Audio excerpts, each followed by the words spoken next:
I'm Chef Jeremy Lett with lineageculinary.com.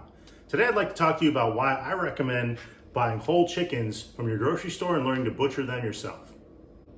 If you've ever bought a chicken breast from a grocery store or a big box store and cooked it and found it to be a little bit tough, that's probably because it was from a jumbo or a large size bird.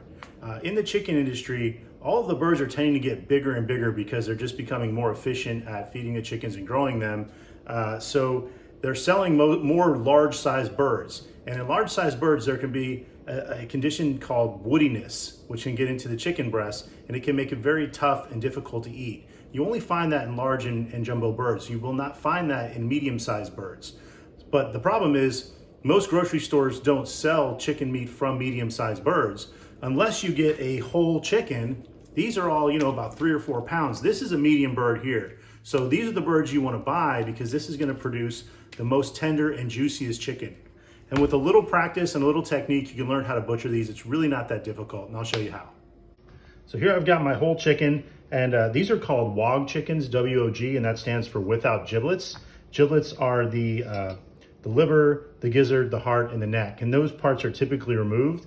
If they do come with the chicken, they'll often be put in a bag, and they'll be stuffed inside this cavity here, kind of like when you buy a turkey. You usually find those parts, and people use that to make stuffing and gravy. But most of the time in the grocery stores for a chicken, it's a WOG chicken, and those parts aren't there. So what I want to do first is, you see this connecting skin here, I want to separate this so that I'm able to separate my breast meat from my thigh meat. You can see right here, this is my breast, this is my thigh. It's important to use a sharp knife.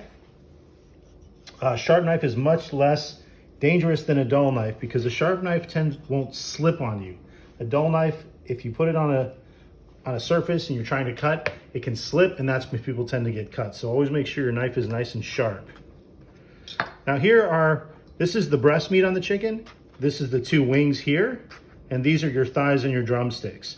So if I wanted to leave these wings on, I would cut them off here and then take the breast meat off with the skin and the wings to this point, and that would be called an airline breast. And it's called that obviously because of the wings.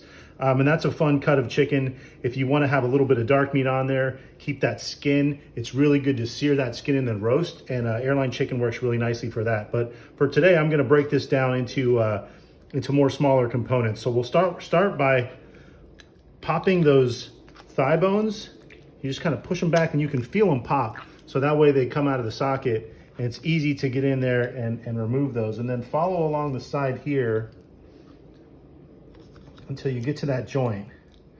And then you're just going to want to place your knife in the center and just kind of maneuver it until you get in between the 2 bones.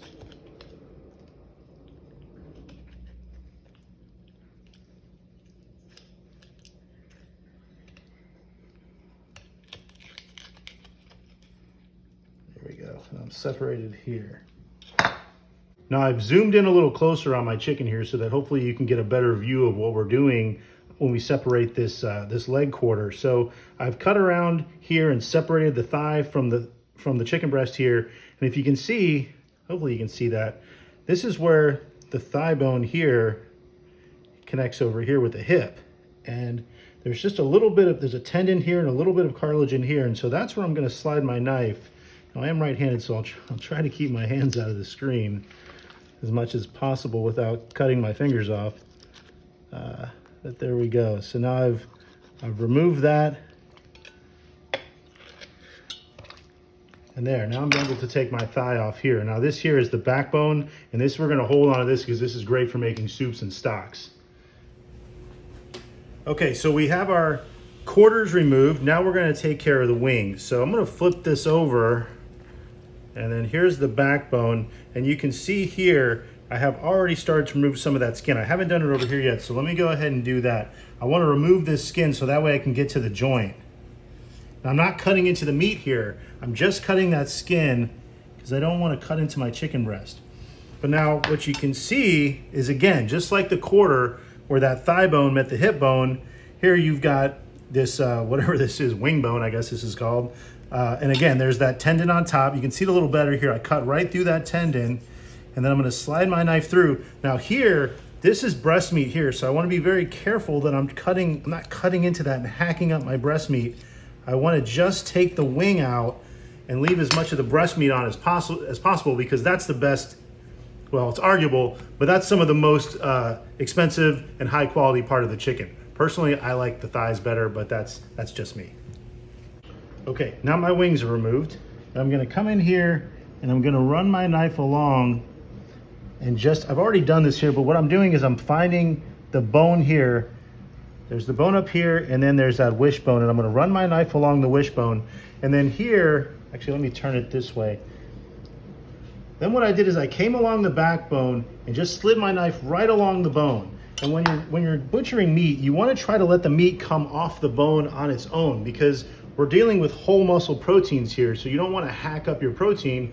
You want to remove it from the bone and that connective tissue. So you can see here, I'm sliding my knife down to really just let that chicken breast come off. And do you see this tendon here pulling this up? This is the chicken tender. Now I want to keep that, so I'm going to cut that tender right there so that it pops off of there and continue slicing around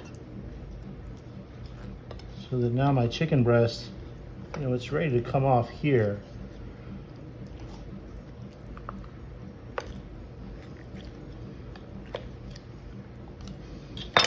Then you can just kind of pull it off. Well, maybe not yet.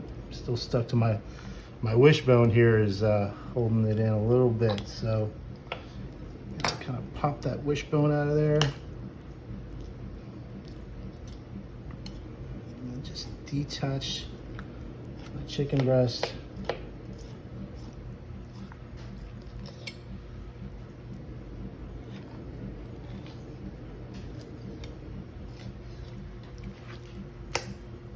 There's our chicken breast. Now I'm gonna take the skin off. I don't usually do skin on chicken unless I'm doing airline chicken like I talked about before.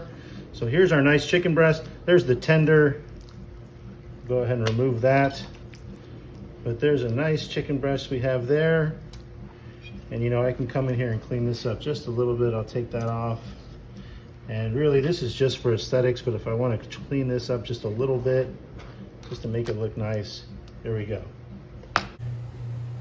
Now I do want to show you something on the chicken tender here. If you notice, the tender has this tendon in it, and this is very chewy, and this won't cook out, so you do want to remove this. But what I like to do, and I've kind of pulled this out a little bit already with my knife, but you want to get in here, and usually it'll be kind of stuck like this. Get your hands on the end of it, and just kind of pull it, and once you can get your knife in there, you want to push with your knife. I've got my blade against this.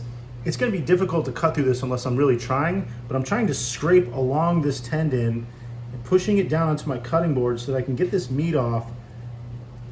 Just taking the tendon out and keeping all that meat. If you really want to get these out, otherwise your chicken tenders are going to have this very chewy tendon running through it. So got that removed, and you can go ahead and get rid of that. You don't have any use for that. But then now I have a nice chicken tender here that I can use. And then this is the back, and this is one of the best parts of the chicken, not really to eat, but this is great for making stocks. I would highly recommend, if you like to cook, to make stocks at home, because what you get out of these stocks versus a store-bought stock, now the store-bought stocks are fine, I use them too, but by making it with real bones, you're gonna get collagen, which is inside the animal bones, chicken, veal, beef, pork, and that collagen gets in your stock, and collagen is something that will thicken the stock, and it'll give it a real nice mouthfeel, nice body, and as you reduce the stock with collagen in it, it will thicken, and it'll allow you to make really great demi sauces and things like that. So I'm gonna get rid of this skin. That's not really useful for a stock or a soup. So any extra skin I see laying around, I'm gonna try to take that off. I'm not gonna just skin the whole thing, like it's fine. But here we go. There's my back, and I'm gonna use this to make some chicken stock. So that's how to break down a chicken. Now let me walk you through what we have here. On top here, we've got our chicken wings. And what I'll typically do is, you can put these in a bag, store them in a freezer until you get about a dozen or so if you want to make wings at home. Me, I don't really like to make wings at home very often, so I typically use the wings for stock. So I'll put those over here with my backbone, and that's going to make some great chicken stock for me. Now I've got two nice chicken breasts here. It'd be great for dinner during the week. I've got some chicken tenders here, and I think you can, I do the same thing with the tenders. I'll freeze those in a bag, and when I have enough of them, you can either cut them up and use them to make stir fries or a pilaf or something, or you can put these in an air fryer or bread them and fry them for a kid. Kids love chicken tenders, and this is a real nice part of the chicken here. And then down here, you've got your leg quarters, which is your skin on drumsticks and your thighs. This is my favorite part of the chicken, and I like to make a chicken and yellow rice with this, or sear the skin, get it nice and crispy, and then finish it off in the oven. That's how to break down a chicken. Now in the next series of videos, I'll be walking you through how to use these different pieces from the chicken to make dinner throughout the week, and also how to make a great homemade chicken stock. If you'd like more information and recipes, please visit lineageculinary.com. Please follow and subscribe, and thanks for watching.